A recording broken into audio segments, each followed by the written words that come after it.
உங்கள் எல்லாரையும் கூடிய சீக்கிரம் இல்லை, இப்போ தான் மீட் பண்ணோம் 1 மந்த்துக்கு முன்னாடி மார்கனுக்காக. கூடிய சீக்கிரம் திருப்பி மீட் பண்ணுறது ரொம்ப சந்தோஷமாக இருக்குது.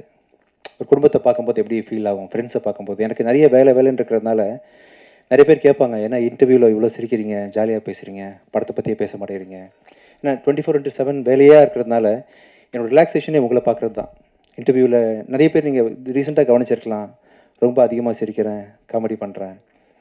படத்தை தானாக பேசிக்கும், படம் எப்படி இருக்கணும் அதை பற்றி நம்ம வந்து பேசி பண்ணுறதை விட யாராவது ஒருத்தர் அன்பாக பழகணும், பேசணுன்ற மாதிரி என் மண்ணை மாறிடுச்சு. இப்போ உங்களை பார்க்கும்போது உண்மையிலேயே உள்ளேருந்து என் ஃபேமிலி உட்காந்துருக்குது, என்னை தூக்கிட்டு போய் மக்கள் முன்னாடி சேர்க்க போகுது, எல்லோரும் எனக்கு நல்லது மட்டும் தான் நினைப்பாங்க, அவங்கக்கிட்ட பேசுகிறேன் அப்படின்ற மாதிரி நான் வந்து உங்களெல்லாம் பார்த்தா உண்மையிலே சந்தோஷமாயிடுறேன், ஜாலியாக இருக்கேன். பயப்படலாம் இல்லை, என்ன தம்பிலாம் ஏதாவது ஒன்று கேட்பார், சந்தோஷமாக எதிர்கொண்டு அதுக்கு பதில் சொல்கிறேன். ரொம்ப பாசிட்டிவான வைப்பை நீங்கள் கொடுக்குறீங்க. அப்படி என்ன நான் அப்படி உணர்றேன்னு சொன்னால் அதுக்கேற்ற மாதிரி நீங்கள் நிறைய எனக்காக பண்ணியிருக்கீங்கன்றது தான் உண்மை ஆக்சுவலாக. ஸோ இன்றைக்கி வரைக்கும் நான் இன்னொன்று தடவை சொல்கிறேன், நான் ஒரு மிக சாதாரண ஒரு ஆக்டர் தான். சூப்பர் மேன்லாம் ஒன்று பயங்கர டேலண்டட் ஆக்டர்ஸ் நானே கண்ணால் பார்த்துருக்கேன். பட் எனக்கு வந்து நீங்கள் ஏதோ ஒரு காரணத்துக்காக ஒரு பெரிய அங்கீகாரம் கொடுத்து தூக்கி வச்சுருக்கிறீங்க. அதை வந்து பண்ணி என்னை 25வது படம் நடிக்கிற வரைக்கும் ஒரு ஆக்டராக நீங்கள் ஆக்கி வச்சுருக்கிறீங்க. உங்கள் எல்லாருக்கும் என்னுடைய மிக மிக தாழ்மையாக மனமார்ந்த நன்றிகளை தெரிவிச்சுக்கிறேன். Thank you so much. அண்டு நான் தமிழில் நான் மனசில் என்னோட நாலேஜுக்கு நான் ரேட் பண்ணுற டாப் 5 ஃபிலிம்ஸ் ஒரு படம் வந்து அருவியை பார்த்து உண்மையிலே மிரண்டுட்டேன். ஆக்சுவலாக பார்த்து நைட்டு 2 o'clock பார்த்து முடித்தேன் பிரபு. ஒரு 3-4 தடவை கண்ணீர் விட்டு அழுதுருப்பேன். அந்த திருநங்கைகள் பற்றி நீங்கள் அப்ரோச் பண்ண விதம், வாழ்க்கையை பற்றி அது ஒரு புதிய பரிணாமத்தை எனக்கு கொடுத்துச்சு அருவின்ற படம். படத்தை தாண்டி உங்கள் கருத்து இருக்கு இல்லையா, எண்ணற்ற எண்ண கலவைகளில் உள்ள அவர் மனம் சிந்திச்சுக்கிட்டே இருக்குது பல டைமென்ஷனில். ஷெல்லி சொன்ன மாதிரி அருண் பிரபு வீட்டில் அவ்வளோ பேப்பர், பொலிட்டிக்கலை பற்றி அவ்வளோ நாலேஜ், மனிதத்தை பற்றி நிறைய கருத்துக்கள் இருக்கிறதுனால அவர் எக்ஸ்பிரஷன்ஸ் ரொம்ப குறைச்சிக்கிட்டாரு. கொஞ்சம் நிறைகுடம் தழும்பாதுன்னு சொல்லுவாங்க இல்லையா, அந்த அருண் பிரபு இவ்வளோ லிமிட்டாக பேசுகிறாருன்னா என்ன அர்த்தம்னா அவ்வளோ நாலேஜபிள் பர்சன். நீங்கள் பார்த்துருப்பீங்க கண்டிப்பாக அருவியை. வாழ் பார்த்தேன் அருண் பிரபு, வாழுமே wonderful movie. As a person எண்ணத்தில் அப்படி நிறைய தாட் ப்ராசஸ் இல்லைன்னா உங்களால் இந்த மாதிரி படைப்புகள் படைக்க முடியாது. இந்த சக்தி திருமணம் பார்த்தீங்கன்னா உண்மையிலேயே ஒரு டைரக்டர் தானே, நான் வந்து வேலையை பார்த்துட்டு போயிடுறேன் அப்படிலாம் நினைக்கவே இல்லை. அவர் என்கிட்ட ஒவ்வொரு நாளும் சார் பட்ஜெட்டில் இருக்கா, கண்ட்ரோலில் இருக்கா அப்படின்னு சொல்லிட்டு, ஒரு டேரக்டருக்கு வந்து பட்ஜெட்டை பற்றி தெரிஞ்சுக்கணுன்ற அவசியமே கிடையாது ஆக்சுவலாக. ஆனால் வந்து அவர் கேட்டுகிட்டே இருப்பார். நான் சொல்லுவேன், பிரபு நான் பரவாயில்ல பிரபு, நான் பார்த்துக்கிறேன், செலவை பற்றி கவலைப்படாதீங்க, நீங்கள் பண்ணுங்கள், கவலைப்படாதீங்கன்னு சொன்னேன். ஏன்னா உங்கள் நேரத்தில் வந்து ஒரு 10 நிமிஷம் இதுக்காக செலவு பண்ணக்கூடாதுன்ற எண்ணத்தில் நான் சொல்லுவேன். பட் ஆனால் இல்லை, ப்ரொடியூசர் சேஃபாக இருக்கணும் அப்படின்னு சொல்லிட்டு பட்ஜெட்டை பற்றி ரொம்ப கவலைப்பட்டு இவ்வளோ பெரிய படத்தை, மிகப்பெரிய படத்தை வந்து நீங்கள் சொன்ன மாதிரி முடிச்சு கொடுத்தீங்க பிரபு. உண்மையிலே ஆச்சரியப்படுத்துகிற விஷயம் எனக்கு அதுதான்.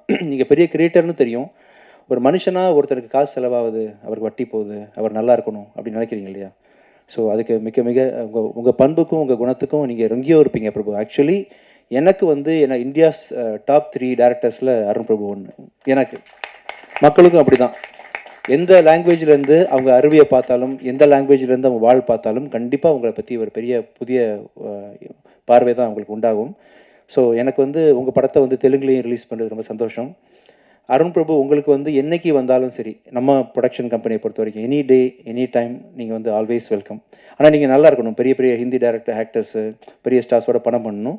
பட் எனி டைம் உங்களுக்கு நான் தேவைப்பட்டனாலும் நான் கண்டிப்பாக இருப்பேன் பிரபு.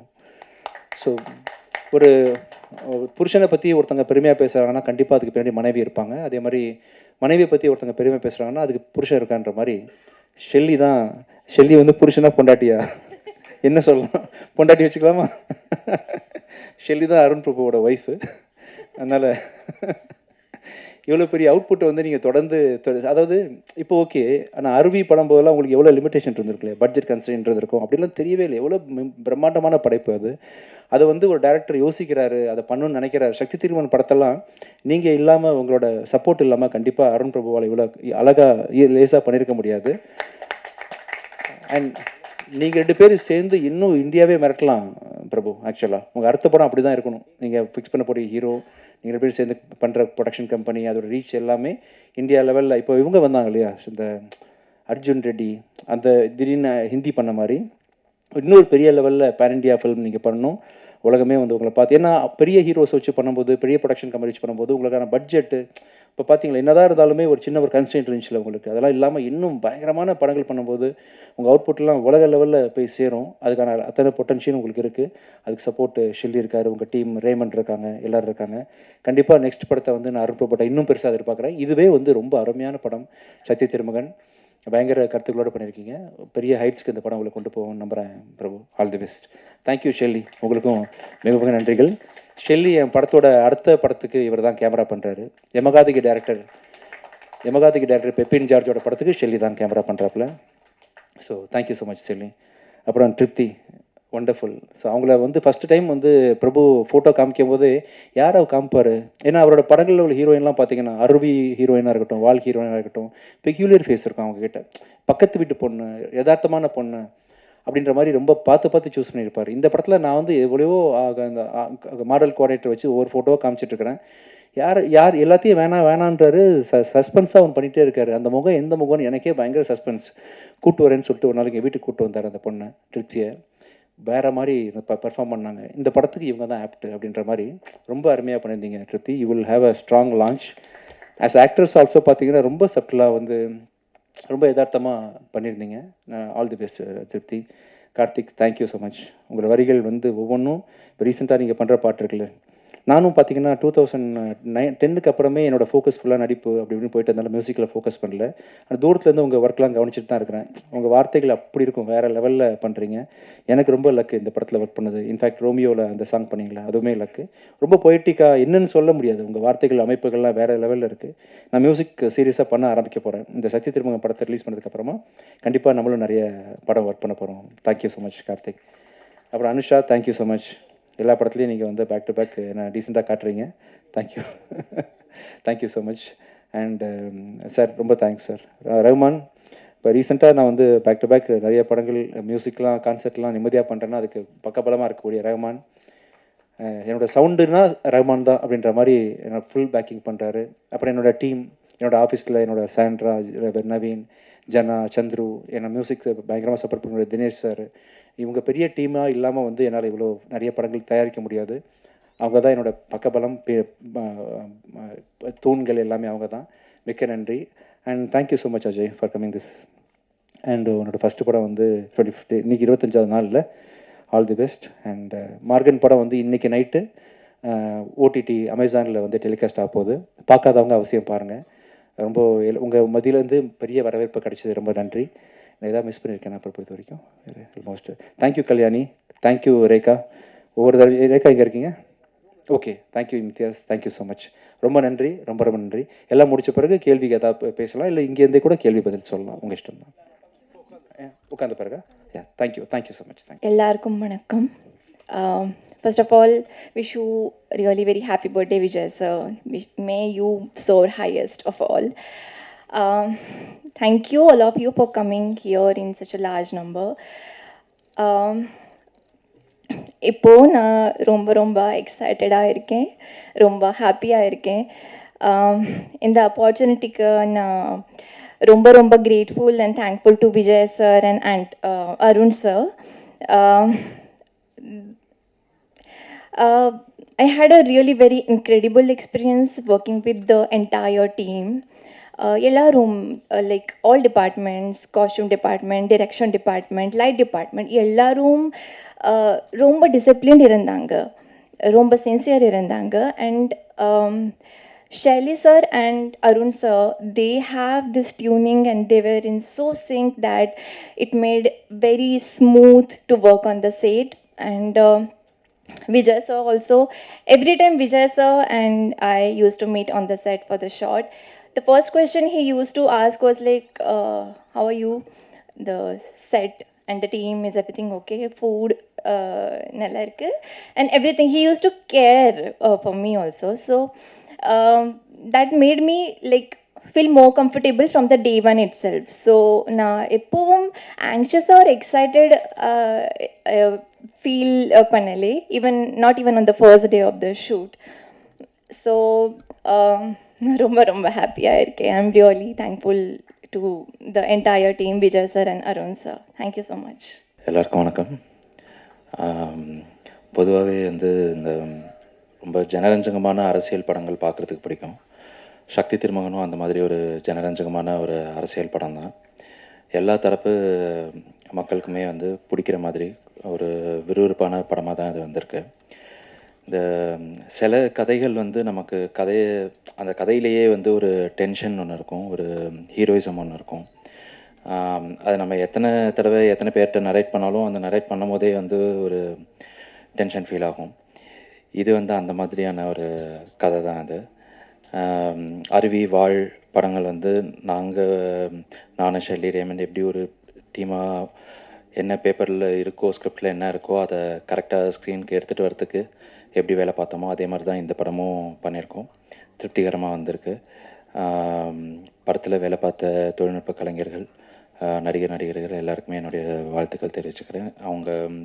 அவங்க எல்லாரோட பங்குக்கு என்ன அவங்களுக்கு ஒரு சரியான ஒரு பேர் இந்த படம் அமைச்சு கொடுக்கும் அப்படிங்கிற நம்பிக்கை இருக்குது.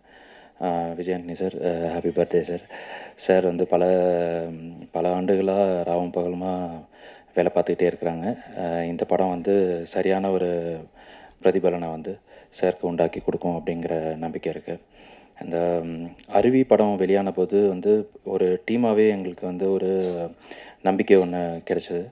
அது வந்து மக்களுக்கான சரியான படத்தை வந்து ஜனரஞ்சகமாக மக்கள் எல்லாருக்கும் பிடிக்கிற மாதிரி வந்து கொடுத்தோம் அப்படின்னா மக்களுக்கும் சரி, ஊடகவியலாளர்களுக்கும் சரி, சினிமா துறையை சேர்ந்தவங்களுக்கும் சரி எல்லாருமே அதுக்கு ஒரு பெரிய ஆதரவு கொடுப்பாங்க அப்படின்னு இந்த படமும் அதே அடிப்படையில் தான் பண்ணியிருக்கு.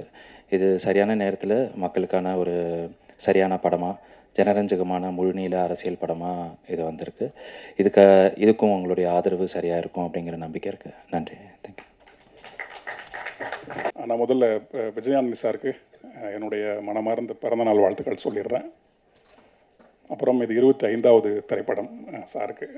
டபுள்ஸ்ன்னு போட்ட மாதிரி சாருக்கும் இது டபுள்ஸ்ன்னு நினைக்கிறேன். பிறந்தநாள் அன்னைக்கு 25வது திரைப்படங்கிறது.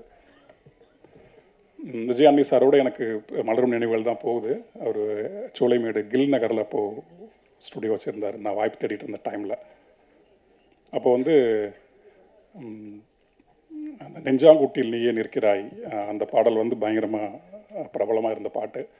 அந்த நேரத்தில் தான் நான் சாரோட அலுவலகத்துக்கு போய் வாய்ப்பு கேட்டேன். அப்போ வந்து ஒரு தேர்வெல்லாம் ஒன்று வச்சார் எனக்கு. அந்த பாட்டையே வந்து வேறு மாதிரி எழுதி காமிங்க அப்படின்னு நான் எழுதி கொடுத்தேன். அப்போது அப்புறம் சரி, நல்லா மீட்டுக்குள்ளே தத்தகாரத்துக்குள்ளே எழுதுறீங்க, நான் அழைக்கிறேன் அப்படின்னு சொன்னார். அதன் பிறகு அந்த கொஞ்ச நாட்கள்லேயே ஒரு தொடர் ஒன்றுக்கு சார் இசையமைச்சிருந்தார். நம்ம அந்த என்னை தேடி காதல் என்னும் தூது அனுப்புன்னு ஒரு பாடல், அந்த மீட்டை கொடுத்து எழுத சொன்னாங்க. அது நான் எழுதினேன். என்னுடைய வந்து தேன்மொழிதாஸ் கவிஞர் அவங்களும் எழுதினாங்க. ஆனால் அவங்களோட வரிகள் ரொம்ப ஆழமாகவும் வீரியமாகவும் இருந்ததுனால அந்த பாட்டை அவங்க எழுதினாங்க. அதன் பிறகு சாருக்கு நான் வாய்ப்பும் தேடலை. அதுக்கப்புறம் நான் அப்படி ஒரு பயணத்தில் இருந்துட்டேன். சரி, நான் முதல்ல நிறைய கற்றுக்கலாம் அப்படின்ற ஒரு இதில் இருந்தேன். பிறகு சார் நடித்த 2 படங்களில் நான் எழுதினேன். கொலை அப்படிங்கிற திரைப்படத்தில், அதில் சார் இசை இல்லை. அதன் பிறகு இப்போ ரோமியோ, அதில் இந்த சிடு அந்த பாட்டில் நல்லா மக்கள்கிட்ட போய் சேர்ந்தது. நீண்ட ஆண்டுகளுக்கு பிறகு சாரோடு நான் எழுதுகிற முதல் படம் இது. விஜய் சாருக்கு எழுதுகிற அந்த முதல் படம் ஒரு நிறைவாகவும் இருக்குது. அந்த வகையில் எனக்கும் இது ஒரு ஸ்பெஷலான திரைப்படம் தான். ஆமாம், சாருக்கு மீண்டும் என்னுடைய மனமார்ந்த பிறந்தநாள் வாழ்த்துக்கள். அருணோட மற்ற 2 படங்களை பற்றி நான் இங்கே பேசணும்னு நான் நினைக்கிறேன். அருவி வாழ், அந்த 2 திரைப்படங்களுமே நம்ம கொஞ்சம் நுண்ணிய ஒரு பார்வையில் பார்க்கும்போது நம்ம சமகாலத்தில் வாழ்ந்துகிட்டு இருக்க ஒரு வாழ்க்கை இருக்கு இல்லையா, அந்த வாழ்க்கையை கேள்விக்கு உட்படுத்தக்கூடிய திரைப்படங்களாக 2மே இருக்கும். நம்ம வாழ்கிற வாழ்க்கை சரியாக இல்லை, நம்ம சமூகமாகவும் அரசியலாகவும் நம்முடைய உளவியலும் சரியாக கட்டமையாத ஒரு காலத்தில் இந்த வாழ்க்கையை வாழ்ந்துகிட்டு இருக்கோம் அப்படிங்கிறது ரொம்ப அழகான கதை பின்னல் அந்த 2 படங்களுமே சொல்லியிருக்கும். அது அருவிலாம் கேள்வி கேட்கக்கூடிய ஒரு படமாக இருக்கும், சுட்டி காமிக்கக்கூடிய ஒரு படமாக இருக்கும்.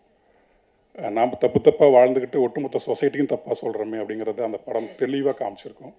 வாழும் அப்படி தான், ஒரு தனி மனிதனாக, ஒரு இண்டிவிஜுவலாக இந்த சமூகத்துக்குள்ளே நம்ம எப்படி இருந்தால் இந்த சொசைட்டி கட்டமையும் அப்படிங்கிறதுக்கு அந்த வாழில் பயணம் பண்ணக்கூடிய அந்த கதாபாத்திரம் நமக்கு ஒரு பெரிய உதாரணமாக எடுத்துக்காட்டாக இருக்கும்.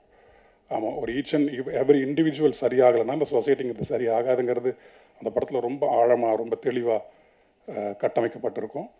இந்த சொசைட்டிங்கிறது ஈச் அண்ட் எவ்ரி இண்டிவிஜுவல் தான் தனித்தனியாக இல்லையா, இது ஒரு சங்கிலி, இது ஒரு கண்ணிங்கிறத கதை வாயிலாக எஸ்தட்டிக்காக ரொம்ப அழகாக சொல்லியிருப்பாப்புல. ரொம்ப பிடிச்ச படம் 2 படங்களுமே எனக்கு.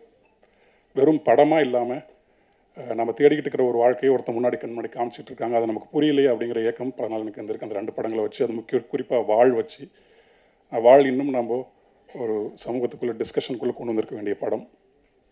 ஆமாம், அது வரலைங்கிறது ஒன்றும் பிரச்சனை இல்லை, அது மீண்டும் போயிட்டு தான் இருக்கும். ஆமாம், அதே மாதிரி தான் இந்த படமும் அந்த நியோ பாலிட்டிக்கல்னு பார்த்தோன்னே எனக்கு ரொம்ப மகிழ்ச்சியாக இருந்தது. ஆமாம், இந்த படம் உறுதியாக அதை தான் பேசுது. எனக்கு பாட்டு எழுதும் போது எனக்கு கதையை சொன்னாப்புல. ஆமாம், இன்னும் குறிப்பாக அந்த 2வது பாடலாக வந்த அந்த வாகீசனுடைய பாடல் ரொம்ப சிறப்பாக இருந்தது. வரிகளாகவும் மெட்டாகவும் ரொம்ப நல்லாவே இருந்தது. அதில் நம்ம தமிழ் போற்றக்கூடிய ஆளுமைகளான முருகனும் ராவணனும் வந்திருந்தாங்க வரிகளில். ஆமாம், பெரும் மகிழ்ச்சி அதில். மற்றபடி நான் எழுதின பாடலை பாடின அந்த நண்பர், அவர் பேர் அனித். ஆமாம், அவருக்கு என்னுடைய மனமார்ந்த வாழ்த்துக்கள். அருண் இன்னும் நிறையா, அருணுக்குள்ளே ஒரு ஆழமான, ஒரு தெளிவான, ஒரு செறிவான ஒரு பொலிட்டிக்கல் வியூ இருக்குது, ஒரு விஷன் இருக்குது. அவருடைய அடுத்தடுத்த படங்களும் அதை பண்ணுவார். இந்த திரைப்படம் பார்த்த பிறகு நம்ம நிறைய பேசலாம். ரொம்ப நுட்பமான நிறைய விஷயங்கள் இந்த திரைப்படம் பேசுது. தின்சா, அன்பு தம்பிக்கு என்னுடைய மனமார்ந்த வாழ்த்துக்கள். முன்னாடி மனிதர்கள் படத்தில் நாங்கள் ஒர்க் பண்ணியிருந்தோம். ஆமாம், நிறைய அருமையான நாம் வாழக்கூடிய இந்த நிலத்திற்கேற்ற திரைப்படங்கள் நிறையா வந்துட்டு இருக்குது. அதுதான் ஆக்கப்பூர்வமானது நான் நினைக்கிறேன். Regional films are always universal films நான் நம்புகிறேன். நம்ம தமிழ் திரைப்படம் கொடுத்துக்கிட்டே இருக்குது, ப்ரௌடாகவும் இருக்குது. மற்ற அத்தனை பேருக்குமே என்னுடைய மனமார்ந்த நன்றியும் வாழ்த்துக்களும். கேமராமேனுக்கு என்னுடைய மனமார்ந்த வாழ்த்துக்கள். புதுசாக அறிமுகம் வர மேம்க்கு தமிழ் சினிமா வரவேற்கிறது, வாங்க நிறையா பண்ணுங்க. ரொம்ப நன்றி அத்தனை பேருக்கும். வந்திருக்கும் அனைத்து ஊடக நண்பர்கள், பத்திரிகை நண்பர்களுக்கு இனிய மாலை வணக்கம். ஆரம்பமே இவ்வளோ களைக்கட்டது, இவ்வளோ கன் ஷாட்டோடு ஆரம்பிக்கிறதுனால இவ்வளோ எனர்ஜெட்டிக்கான ஒரு படம்னு உங்களுக்கே தெரியும். முதல்ல ஆரம்பிக்கிறதுக்கு முன்னாடி நம்முடைய தமிழ் சினிமாவுடைய விடாக்கொண்டன், அப்புறம் கொடாக்கொண்டன் அப்படின்னு நம்ம சொல்லக்கூடிய திரு விஜயாண்டனி அவர்களுக்கு இனிய பிறந்தநாள் வாழ்த்துக்கள். ஒரு ரவுண்ட் ஆஃப் அப்ளாஸில் இனிய பிறந்தநாள் வாழ்த்துக்கள். அவருடைய முயற்சிகள் தொடர்ந்து இருந்துக்கிட்டே இருக்கணும்.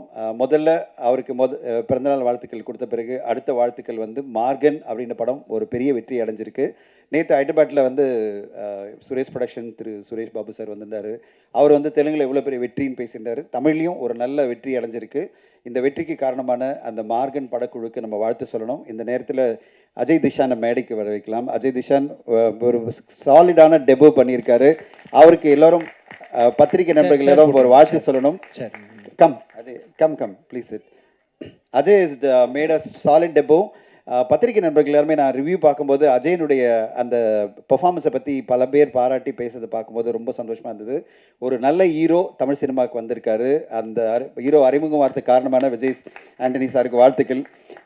ஏன்னா அவருடைய சிஸ்டருடைய பையனாக இருந்தாலும் அவ்வளோ பெரிய ஒரு ஸ்ட்ராங்கான ஒரு கேரக்டர் கொடுத்து அது பிறகு அந்த கேரக்டரில் அவ்வளோ பெர்ஃபார்மன்ஸ் வாங்கி அந்த டீம் வந்து மிகச்சிறப்பாக ஒரு நல்ல ஒரு நடிப்பை கொண்டு வந்து இன்றைக்கி ஒரு நல்ல ஹீரோவாக நம்மளுக்கு வந்திருக்காரு. அஜய்க்கு மாபெரும் வெற்றி கிடச்சிருக்கு. டெபு படமே வெற்றி அடைகிறதுலாம் அவ்வளோ ஈஸி கிடையாது. நிறைய பேர் கஷ்டப்பட்டு 4-5 படம் வெற்றிக்கு பிறகு தான் ஒரு வெற்றியே சுவைப்பாங்க. ஆனால் அஜய் இன்னைக்கு முதல் படத்துலேயே பெரிய வெற்றி அடைஞ்சிருக்காரு. வாழ்த்துக்கள் Ajay, congrats to you, congrats. And Vijayani sir பற்றி சொல்லவே வேணாம். தொடர்ந்து அவருக்கு வந்து நான் வந்து பல மேடைகளில் அவரை பற்றி பேசும்போது ஒரு விதத்தை தான் சொல்லியிருக்கேன். விஜய் ஆண்டனி ஃபிலிம் கார்பரேஷனாலே தமிழ் சினிமாவில் ஒரு மிகப்பெரிய வெற்றி நிறுவனமாக அவருடைய ஒரு படங்கள் கூட தோல்வி அடைஞ்சதே கிடையாது. அட்லீஸ்ட் ஒரு கிரிட்டிக்கலாக அப்ரிசியேஷன் இல்லைனாலும் வணிக ரீதியில் மாபெரும் வெற்றி அடையும். அப்படிப்பட்ட ஒரு மிகப்பெரிய ப்ரொடியூசர் தான் வந்து விஜயாண்டனி சார். சில படங்கள் வந்து மாபெரும் வெற்றி அடையும், சில படம் கிரிட்டிக்கலாக பெரிய லெவலில் பேசப்படாமல் இருக்கும். ஆனால் எல்லா படங்களுமே வணிக ரீதியில் வெற்றி அடையக்கூடிய அந்த வெற்றியை எப்படி சாத்தியம் பண்ணணும் அப்படின்ற அந்த மந்திரம் வந்து விஜயானி சார்கிட்ட இருக்குது. நான் அந்த மந்திரத்தை சொல்கிறேன் சார். உங்களை வச்சு எடுக்கிற ப்ரொடியூசருக்கு அந்த மந்திரம் தெரிய மாட்டேங்குது, ஆனால் உங்களுக்கு மட்டும் அது தெரியுது. உங்கள் ஒவ்வொரு படத்தையும் வணிக ரீதியில் எப்படி வெற்றி அடைய வைக்கணும்னு உங்களுக்கு தெரியுது அப்படின்னு நான் சொல்லிகிட்டே இருப்பேன். ஏன்னா அவ்வளோ பேஷனேட்டாக அவர் படத்தை பண்ணுவார். அவருடைய படம் பண்ணும்போது தமிழ் சினிமாலே முதல் முறையாக ஒரு க்ளவுடு மூலமாக எல்லா கண்டென்ட்டும் வந்து ஷூட்டிங் அப்போயே மேலே க்ளவுடில் போயிட்டு அந்த க்ளவுட்லேருந்து அந்த கண்டென்ட் அவங்க டவுன்லோட் பண்ணி உடனே வந்து எடிட்டிங் பண்ணுறதும், அதுக்கு வந்து அடுத்த கட்டமாக எடிட்டிங் முடிஞ்சோடனே டப்பிங் ஒரு குழு பண்ணிகிட்டு இருக்கிறதும், அடுத்த கட்டமாக அதனுடைய பேக்ரவுண்ட் மியூசிக் போயிட்டுருக்கிறதும், சேம் டைம் வந்து சிஜி இருந்தனா சிஜியும் பண்ணுறதும், அது எல்லாமே சவுண்ட் மிக்சிங் பண்ணி கண்டென்ட்டை வந்து அவர் வந்து ஒரு பிஸ்னஸ்க்காக காமிச்சார்னா அவ்வளோ பிரமாதமாக இருக்கும். ஃபைனல் காப்பி பார்க்குற மாதிரியே இருக்கும். தமிழ் சினிமாவில் மிகப்பெரிய பிரச்சனையே பார்த்தீங்கன்னா, பிஸ்னஸ் கட்டுன்னு நம்ம வந்து ஒரு படத்தை வந்து ஒரு பிஸ்னஸ்க்கு காமிக்கணும்னு போனோம்னா, படம் முழுமையே அடைஞ்சிருக்காது. பேக்ரவுண்ட் மியூசிக் இருக்காது, சவுண்ட் மிக்சிங் ப்ராப்பராக இருக்காது. அதை பார்க்குறவங்களுக்கும் ஒரு பெரிய இம்பேக்டே வராது. ஆனால் விஜயானி சாருக்கு தெரியும், எப்படி என் படத்தை போட்டு காமிக்கணும், அந்த படத்தை நான் வந்து எப்படி ப்ரெசென்ட் பண்ணுறனோ, அதை பார்த்த உடனே அது சேட்டலைட் டிஜிட்டலாக இருந்தாலும் சரி, ஹிந்தி டப்பிங்காக இருந்தாலும் சரி, எந்த கம்பெனியாக இருந்தாலும் சரி, தமிழ்நாடு தியேட்டருக்குள்ளோ இல்லை ஆந்திரா தெலுங்கானா தியேட்டருக்குள்ளோ உடனே வாங்கணும்னு நினைக்கணும். அப்படி வாங்க வைக்கிற அந்த சூத்திரமும் திறமையும், அதுக்கான டெக்னிக்கல் ஆஸ்பெக்டும், அந்த குவாலிஃபிகேஷனும், அதனுடைய கம்ப்ளீட் ஒருங்கிணைக்கிற திறமையும் விஜயன சார்ட்ட இருக்குது. அந்த மாதிரி தான் அவர் ஒவ்வொரு படத்தையும் பெரிய வெற்றி படங்களாக, பெரிய பெரிய வெற்றி படங்களாக மாற்றிட்டே இருக்கார். அந்த வகையில் மார்கன் மிகப்பெரிய வெற்றி. இப்போது இந்த படம் பார்த்திங்கன்னா சக்தி திருமகன் எல்லா ரைட்ஸுமே இப்போ தியேட்டர்கள் ரைட்ஸை தவிர எல்லாத்தையும் விற்றுட்டார். தமிழ்நாடு தியேட்டர்கள் தவிர இது எல்லாம் விற்றுட்டார். தமிழ்நாடு தியேட்டர்கள் பெரிய அமௌண்ட் கேட்டுட்ருக்காரு. அந்த கன் ஷாட் மாதிரியே எப்படி வந்து இன்றைக்கி சூப்பர் டூப்பராக ஃபயர் பண்ணாரோ, அதே மாதிரி வந்து தமிழ்நாடு தியேட்டருக்கு ரைட்டும் முடிஞ்சிச்சுன்னா ஹாப்பியாக அடுத்தது உடனே லாயர் படத்தோட பிஸ்னஸ் ஆரம்பிச்சிருவார். அதை கொஞ்சம் பொறுமையாக போங்கன்னு சொல்லிட்டு இருக்கேன். ஸோ அவ்வளோ சூப்பராக தன்னுடைய படங்களுடைய வியாபாரத்தையும் தன்னுடைய படைப்புகளையும் சூப்பராக கொண்டு வந்துட்டுருக்க விஜயானி சாருக்கு என்னுடைய வாழ்த்துக்கள். இந்த பிறந்தநாள் மாதிரி எவ்வளோ சூப்பராக பத்திரிகையாளருக்கு முன்னாடி இந்த ஒரு பிறந்தநாள் விழா நடக்குதோ, அதே மாதிரி அவருடைய ஒவ்வொரு பிறந்தநாளும் மிக சூப்பராக அமையணும். அடுத்தடுத்த கட்டம் அவருடைய படங்களுடைய வெற்றி அமையணும். அது மாதிரி அமையறதுக்கு இந்த படம் கண்டிப்பாக ஒரு மிகப்பெரிய வெற்றி அடையுன்ற நம்பிக்கை இருக்குது. நான் படத்தை வந்து ஆல்மோஸ்ட் பார்த்துட்டேன். அருண் பிரபு நம்மெல்லாம் பார்த்து கொண்டாடின ஒரு இயக்குனர், அருவி, வாழ் அப்படின்ற படங்களை கொடுத்து ஒரு மிக சிறந்த படங்களை கொடுத்த இயக்குனர். அவருடைய ஒரு வணிக ரீதியில் ஒரு பார்வை இருக்குது. ஒரு பொலிட்டிக்கல் படம், ஒரு அரசியல் சார்ந்த ஒரு படம், ஆனால் ஒரு கமர்ஷியலான படம், ஒரு முழுமையான கமர்ஷியல் படம். பார்த்தவொடனே நானே ஆச்சரியப்பட்டேன், அருண் பிரபு இப்படிப்பட்ட படம் பண்ண முடியுமா அப்படின்னு. ஏன்னா நாம் வந்து அவரை நினைப்போம் அவர் வாழ்வியலோட யதார்த்தத்தோட ஒரு படைப்பு கொடுப்பாருன்னு. ஆனால் யதார்த்தத்தோட ஒரு கமர்ஷியல் படம் கொடுக்க முடியுமா? சக்தி திருமகனில் அருண் பிரபு கொடுத்துருக்காரு. ரொம்ப சூப்பரான ஒரு படமாக வரப்போகுது. அண்ட் எனக்கு ரொம்ப நம்பிக்கை இருக்குது, இந்த படம் முடிவடையும் போது எல்லோரும் பார்த்து ஆச்சரியப்படுவாங்க. விஜயானி சார் ஆசைப்படுறதே என்னென்னா, நான் அடுத்த கட்டம் என்னுடைய பிஸ்னஸ் மிக பெருசாக பண்ணணும். ஒரு பிச்சைக்காரன் வந்து 50 கோடி பண்ண மாதிரி இந்த படம் 50 கோடி பண்ணணும், அடுத்து நான் 100 கோடி பண்ணணும்னு ஆசையெல்லாம், அவருடைய ட்ரீம் எல்லாம் இருக்குல்ல, அந்த கனவுகளுக்கு ஒரு அடித்தளத்தை கண்டிப்பாக சக்தி திருமகன் அமைச்சு தரும். அப்படிப்பட்ட பவர்ஃபுல்லான டைட்டில் தான் சக்தி திருமகன். அதே மாதிரி படமும் பவர்ஃபுல்லாக இருக்கும். அண்ட் திருப்தி இந்த படத்தில் அறிமுகமாக வராங்க. திருப்தி, all the best to you. Congratulations and wishing you a wonderful debut and great success and great career in Indian cinema. Because அவங்க தமிழ் நடிகை கிடையாது, அவங்க மராட்டி, நார்த் இந்தியாவில் நடிச்சிட்டு இருக்காங்க, தெலுங்கில் நடிக்கிறாங்க. அதனால் இந்தியன் சினிமா உங்களுக்கு மிகப்பெரிய வெற்றி அடையணும்னு வாழ்த்துறேன். கார்த்திக் நேதா சார், உங்களுடைய பாடல் 100வது பாடலுக்கு வாழ்த்துக்கள். இந்த பாடலே ரொம்ப சூப்பராக இருந்தது. அண்ட் விஜயனி சாருடைய பாடல்களில் நீங்களும் உங்களுடைய லிரிக்கோட சேர்ந்து ஒரு மேஜிக் பண்ணியிருக்கீங்க. அந்த பாட்டில் மாறுதோ அப்படின்றதே அவ்வளோ சூப்பராக இருக்குது. ஒரு கம்ப்ளீட் கமர்ஷியல் என்டர்டெய்னராக சக்தி திருமகன் வரப்போது. அதனுடைய அறிமுக விழா இன்றைக்கி பண்ணணும்னு, அவருடைய பிறந்தநாள் இன்றைக்கி பண்ணணும்னு அவர் ஆசைப்பட்டது. எல்லோரும் நீங்கள்லாம் வந்து கலந்துக்கிட்டு இவ்வளோ சிறப்பாக பண்ணதுக்கு நன்றி. And Rekha, great show and thank you all, thank you for the opportunity.